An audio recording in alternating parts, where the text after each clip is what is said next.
Welcome back to another video, guys, and this video is going to be focusing on the taper week leading into your race day.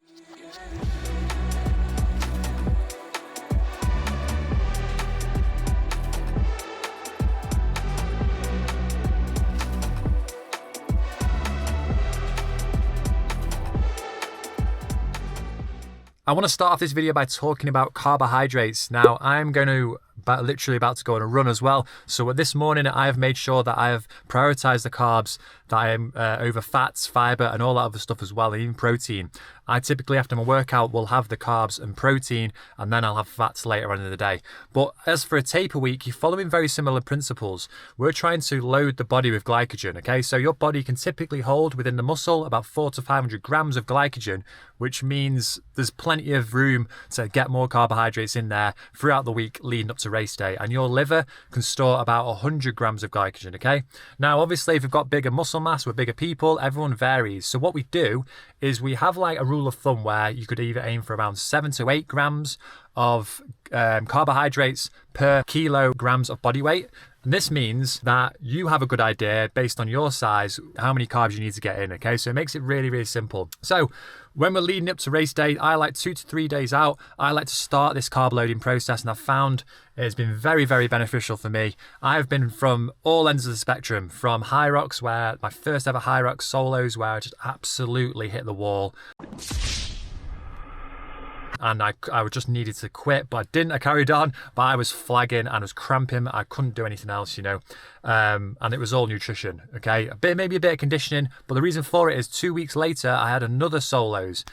This time it was in Manchester, and I carb loaded and fueled and hydrated as best as I could, because I thought this was the downfall of my last race.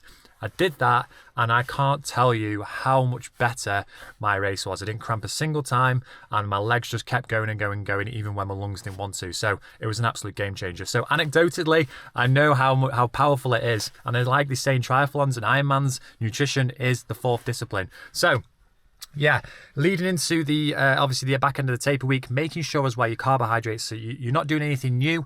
You're eating very similar foods such as your rices, your potatoes, your pastas, all that food that you're already eating. If you're someone who has a lot of wholemeal, a lot of brown rice and stuff, then obviously we want to reduce the amount of fiber that we're intaking, because that is going to slow down your digestion, and it might give you gut problems, obviously by the amount of food that you're consuming as well. So you want to make sure that you're metabolizing at a very fast rate.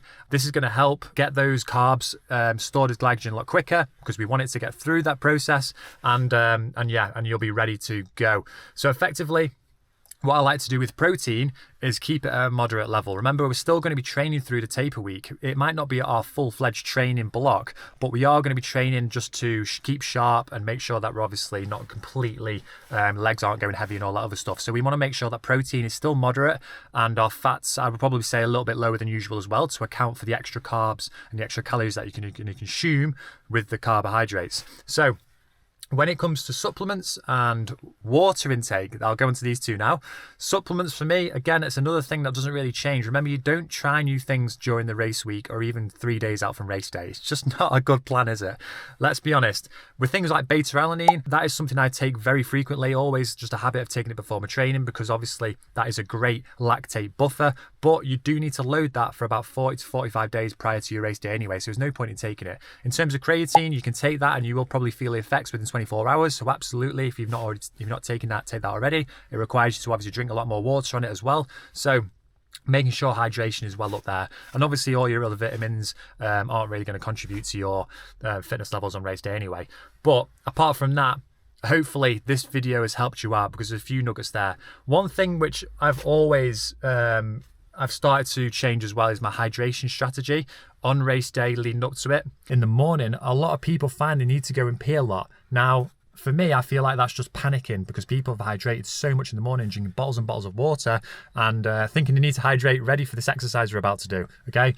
No, like I just said, leading up to it, on race day, just wake up. You should already be very, very prepared. Have a glass of water, 500 mils, and then have a bottle with a hydro electrolyte tablet in, and then just sip that on the way to the race, okay? Keep things nice and simple. you'll have a few P's. One will be an anxiety and excitement P, and probably another one will be when you've just woken up and stuff. Make sure you have a coffee so you can go to the toilet. It doesn't have to be this crazy strategy where, you know, you just need to find a formula that works for you. Now, the beauty of a taper week is that this method will be the same for all different disciplines, whether that be an Ironman, triathlon, marathon, a Hyrox, because like I said before, your body can only hold so much glycogen, so the strategy won't change. You're just trying to fill your body up with the most amount of energy possible leading up to the race, and then you go for it. And all of these events use the same same energy systems and stuff, so it works very, very well, and you can perfect this strategy so you can go into your next race with confidence, knowing that you're prepared. So I hope you found this video very useful, guys. And it's not obviously usual vlogs that I've been doing, but I found it is going to be, from my personal experience, it could be quite helpful to a lot of people out there if you've not already done it leading into like a half marathon, or even, you know, some strategies for hydration and supplements on 10Ks and stuff like that, or even a Hyrox. So please like, subscribe, and I will see you in the next video. And yeah, peace.